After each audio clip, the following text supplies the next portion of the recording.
গতকাল থেকে যে বিষয়টা ছড়িয়ে পড়েছে সোশ্যাল মাধ্যমে, আবেদ আলী নামের এক ব্যক্তি, তিনি নাকি একটি প্রতিষ্ঠানের ড্রাইভার ছিলেন, সেখান থেকে শত কোটি বললে ভুল হবে, হাজার হাজার কোটি টাকা কামিয়েছেন।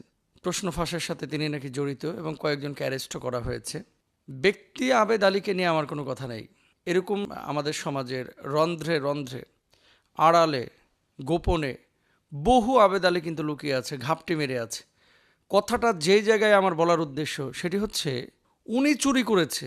চুরি করার পরে উনার যে ছবিগুলো সোশ্যাল মাধ্যমে ছড়িয়ে পড়েছে, কোথাও তিনি নদীর ধারে নামাজ আদায় করছেন, কখনো ড্রাইভিং করা অবস্থায় ড্রাইভিং সিটে আপনার নামাজ আদায় করছেন, কোথাও তিনি মসজিদে জনকল্যাণকর সচেতনতার জন্য তিনি বক্তব্য দিচ্ছেন, দিনই কথাবার্তা বলছেন। আবার কোথাও কোথাও দেখা যাচ্ছে তিনি মানুষকে দিক নির্দেশনা দিয়েছেন যে খবরদার